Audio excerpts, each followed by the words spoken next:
and play on 2nd and 10. That's his youth right there. Tagovailoa trying to make up for it. Fires to the end zone. Touchdown! Alabama wins! So today I'll be continuing with my college football game-by-game prediction and roster discussion videos. Today I'll be doing the Auburn Tigers. So head coach Hugh Freeze has been recruiting really well since he's been at Auburn. In 2025, they had the 8th ranked recruiting class in the country with 15 4-star players and one 5-star player. The problem is that that's not been showing on the field. That Hugh Freeze was 6-7 in his first season at Auburn and 5-7 in his second season. And you would think that because he's more of an offensive coach, it was because their defense was really bad, but it's actually been the opposite. Their defense has been pretty good since he's been there, but their offense has been terrible. Last season, they only averaged 24.3 points per game, and even that was kind of deceiving because they scored a lot of points against the little teams that they played. So at quarterback, Jackson Arnold will be the starter coming in from Oklahoma.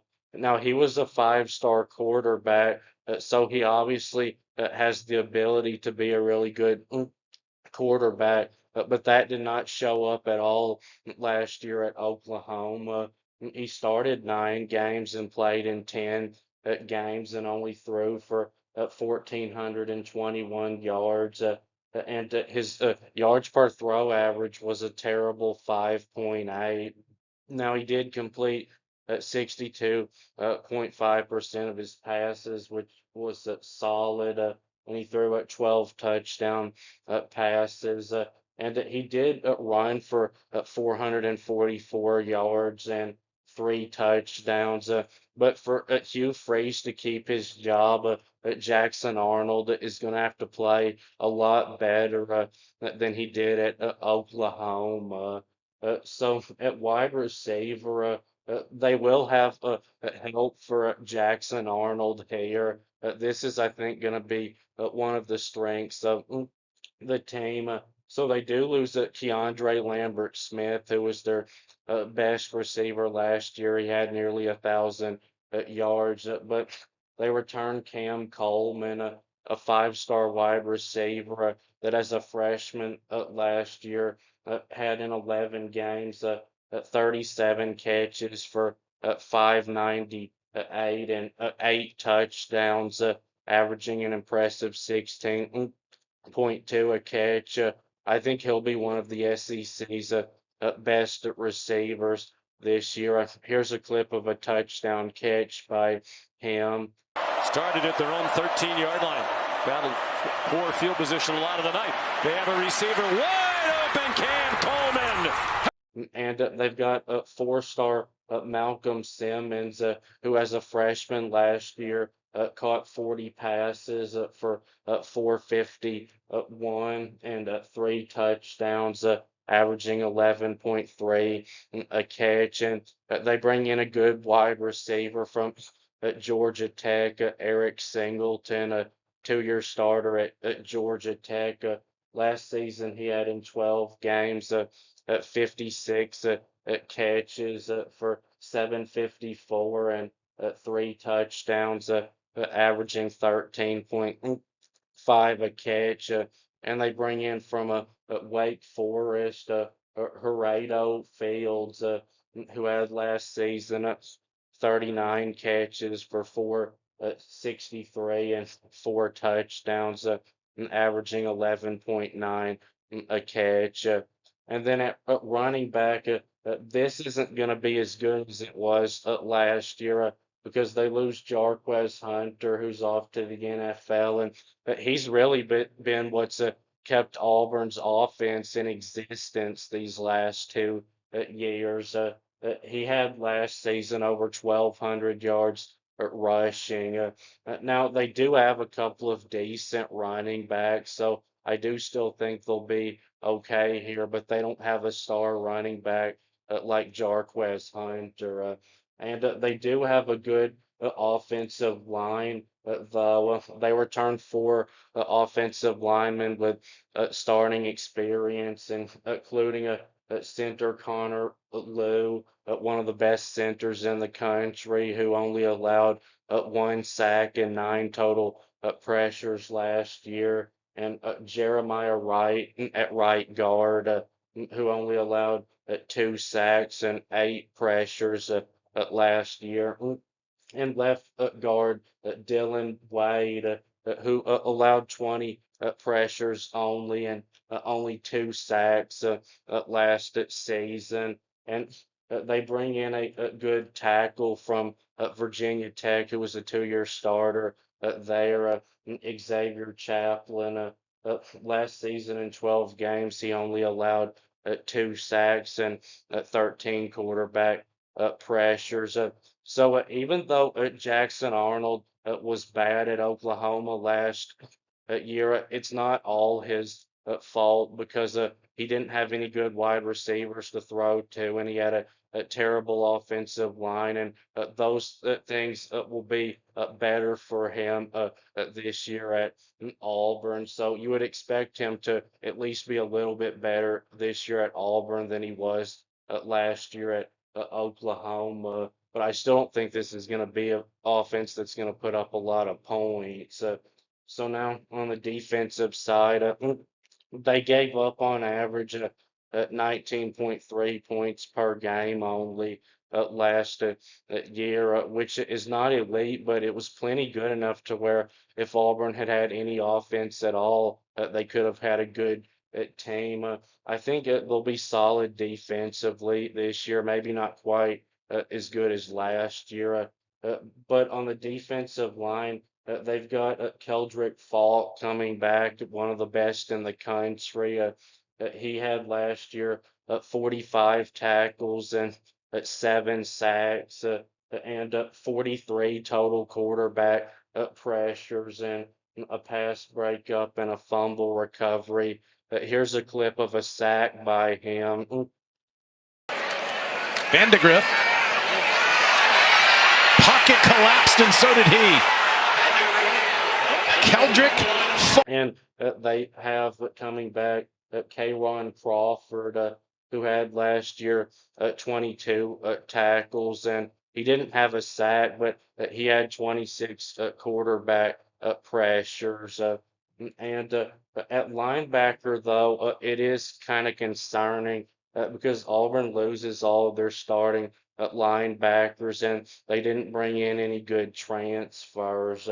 Now, the secondary, I think, is going to be the strength of the defense. It, I think, could be one of the best secondaries in the country. So at cornerback, they return Kayan Lee, who had last year in 11 games 32 tackles, 7 pass breakups, and 2 interceptions.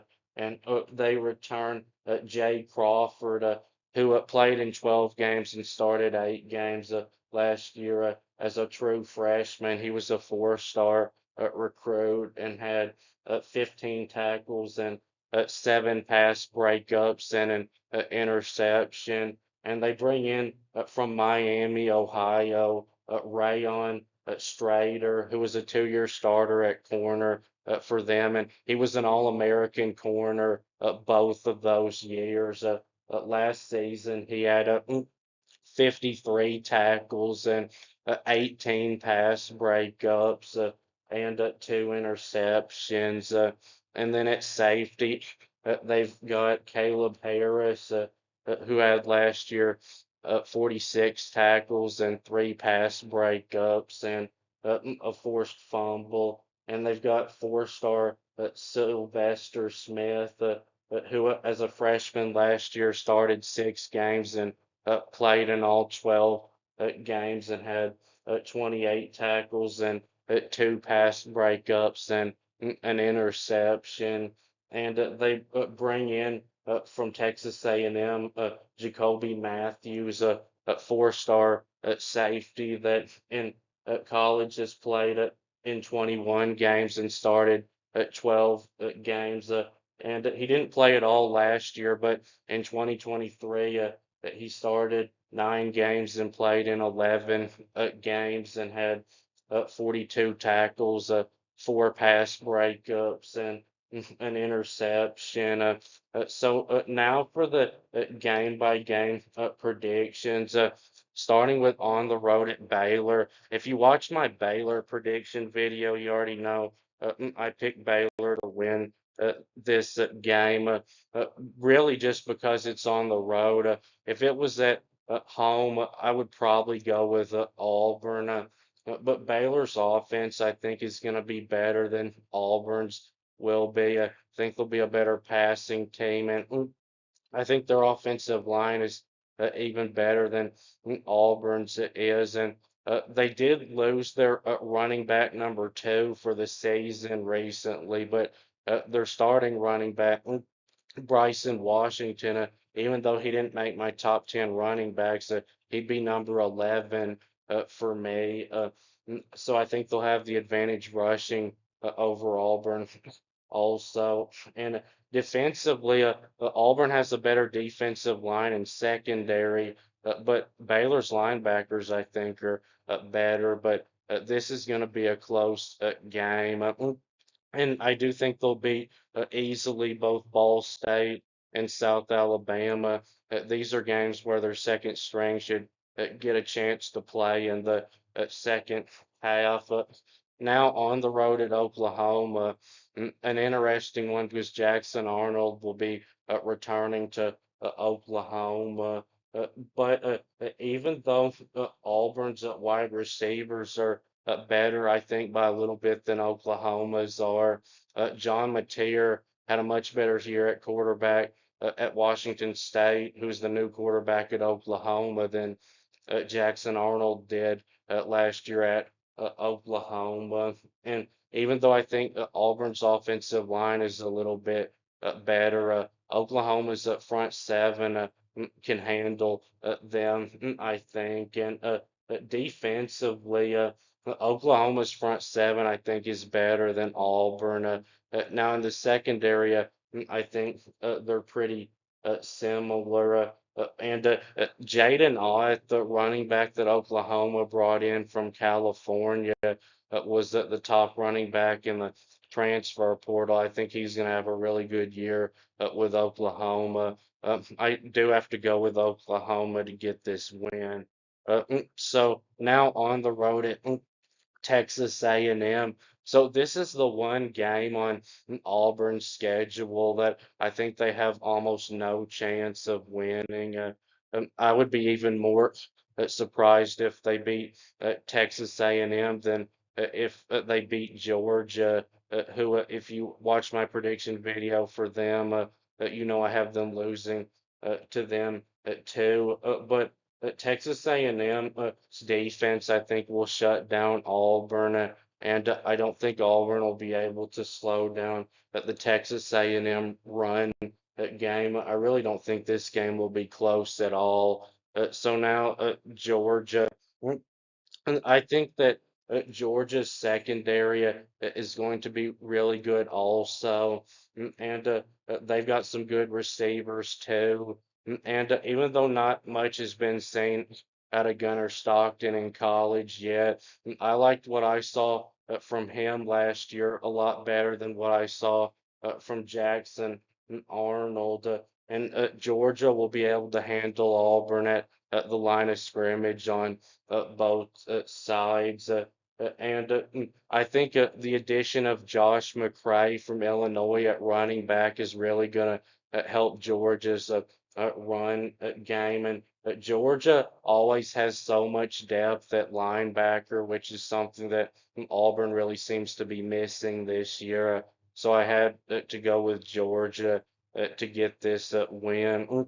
So now Missouri, I think this is going to be a low scoring game. Missouri, I think, will have one of college football's best defenses.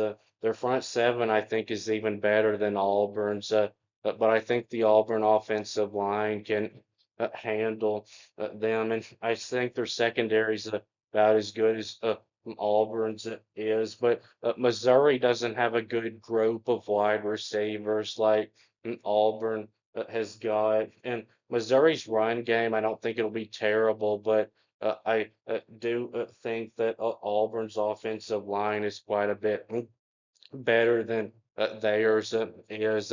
Now, if this was on a neutral field, I would probably take Missouri, but on at home for Auburn, I'm going with Auburn to get this win. But really, if Auburn starts the year at 2-4, Hugh Freeze may be fired at that point. But I'm assuming, going by my predictions, that he will coach the whole season. But if he does get fired halfway into this season, Auburn may just quit. And then if they do that, they may only win 3 or 4 games. But now on the road at Arkansas, a team that I'm not high on at all. I think they're going to struggle this year. I think the best they can hope for is 6 wins to get back to a bowl game. Their run game, I think, will be okay, but I don't think it'll be good. And I do think they'll be good at passing again, but I think the Auburn secondary can slow that down. And Auburn's offensive line is a lot better, so I think they'll have an advantage in the run game. And Arkansas secondary, I think, is really going to struggle, which is a good matchup for those Auburn wide receivers. I think even on the road, Auburn gets this win in a close one. So now at Kentucky, a team that I feel pretty confident, especially with it being at home, that Auburn can beat. Kentucky, I don't think is going to be very good. I think they're probably the second worst team in the SEC. So now on the road at Vanderbilt. So Vanderbilt is not a very good team. But their front seven was decent last year, and they returned nearly everybody in their front seven. And their secondary, though, is terrible, which is a good matchup for the Auburn wide receivers. But their quarterback, Diego Pavie, is actually 2-0 against Auburn, even though he's only been at Vanderbilt one year. He was the quarterback at New Mexico State that year that they beat Auburn right before Auburn nearly upset Alabama. And Diego Pavie is not a future NFL quarterback, in my opinion, but he did have some really good games last year, and he no doubt will again this year. I actually think Vanderbilt beats Auburn again. And then, of course, I think Auburn beats Mercer easily. And then now Alabama in the Iron Bowl rivalry game.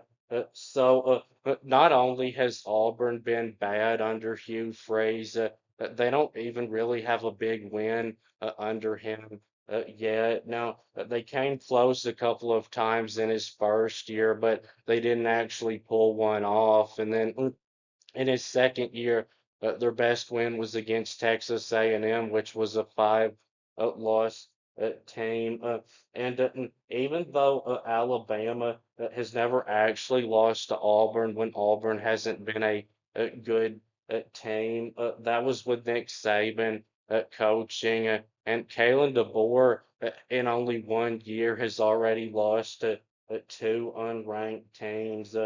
Alabama's beat Auburn 5 years in a row, and even though I like Alabama a lot better than I do Auburn, that's not going to last forever. And I actually think that this is the year that Auburn beats Alabama. So I really think that Auburn is going to win one of Georgia and Alabama. Uh, but I decided for the loss to be Alabama because even though I know Georgia can't ever beat Alabama themselves, I do think Kirby Smart is a better coach than Kalen DeBoer. is. So I've got Auburn finishing the season at 7-5 overall and 4-4 in the conference. And with this record, I'd say it's a 50-50 chance that Hugh Freeze would keep his job. But that will be it with this video. Please subscribe. Thanks for watching, and I'll be back soon.